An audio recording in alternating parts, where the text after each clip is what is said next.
it's meningitis. But give me a cheer if you like men in jeans. So recently, my name is Ewan, and recently I discovered that there are two bold men in my life. Is anyone here bold? Well, you can't all be bold. And also, I counted. There were 13 by the first interval. But when I clocked someone walking through, and he should be around here. What's your name, sir? Darren. Darren. We don't have time for crowd work. And also, I know his name because that's my dad.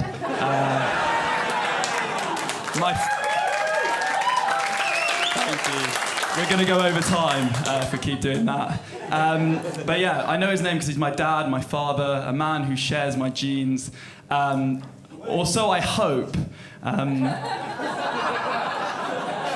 or maybe I don't hope so, like, he is bold at the end of the day, so it'd be class if my mum was shagging the postman. And I can't remember his name, but he did have luscious ginger hair. And my mum used to go on about his massive nose and his black and white cat. It was something like Postman Paul. Yeah, you get it. But yeah, two bold men in my life. One is my father, and the other is my barber. So whether you're on the nature or the nurture side of the debate, I think we can all agree I'm fucked.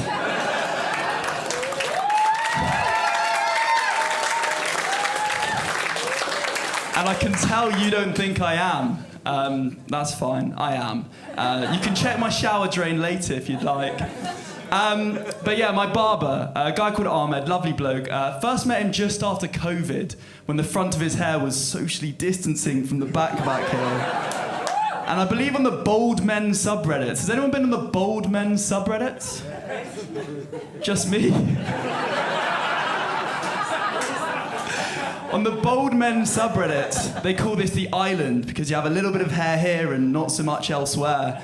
And for a balding man, this is perhaps the second worst island to be at.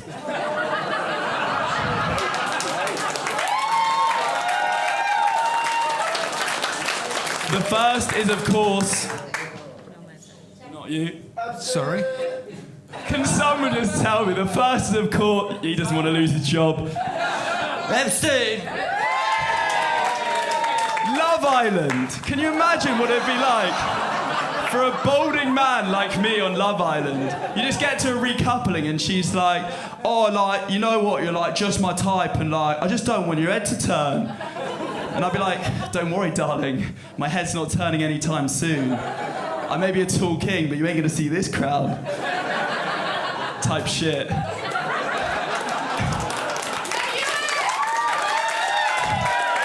Unless, of course, you're the entire British public. And then Ian Sterling, this one's a new one. Ian Sterling will be there and he'll be like, tonight on Love Island, a bold move shocks the villa. Anyway, back to Ahmed. Another thing you know about him is he always wore a cap, like any balding man. So session 1, cap. Session 2, cap. Session 3, cap. Good one. Session 4, no cap. No cap, this man was balding. And no cap means I tell no word of a lie for anyone over the age of 20. But yeah, I was really sad, you know. I was really sad, and you know, I trusted him. This was the man that was supposed to look after my hair, and he didn't know the answers himself. And it was like thinking it's easy to get through the Strait of Hormuz. Like everyone knows the gays are much friendlier, and I hear they guarantee smoother entry as well. Sorry about that one. But yeah, I was really sad. I try not to do any sexual humour. And I remember I tossed and turned in bed that night, and I believe I was just mid-toss. And I was just thinking of Ahmed. And I closed my eyes because my parents are in the front row here. When I had an epiphany of sorts, they say that experience is life's greatest teacher, and Ahmed did have experience balding, so I thought, why not ask him? And so the next time I was in the barber shop, I was about to ask him, But being a Brit, I turned into the love child of Boris Johnson and Hugh Grant. And I said something along the lines of, well, excuse me, I'm terribly sorry, this is a rather inappropriate thing to ask, but sorry for spitting on you. Just getting excited. I'm terribly sorry, but is my hairline really that bad? And I'll never forget his answer. He looked at me with pure pity in his eyes, and then he spoke. My brother, we are doing this. My brother, your hairline is fine. Did you expect that? Sorry? Did you expect that? Absolutely not. Well, that's just fucking rude, isn't it? This is my best mate as well.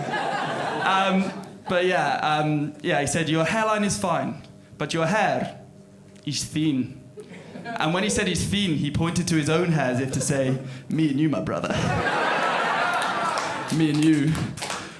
We're all in this together. You know who you are. We are stars in the light. Cash your card, my brother.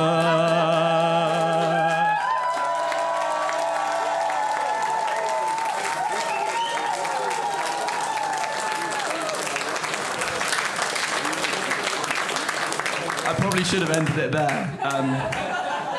But all I was going to say is I left and I was thinking two things. Number one.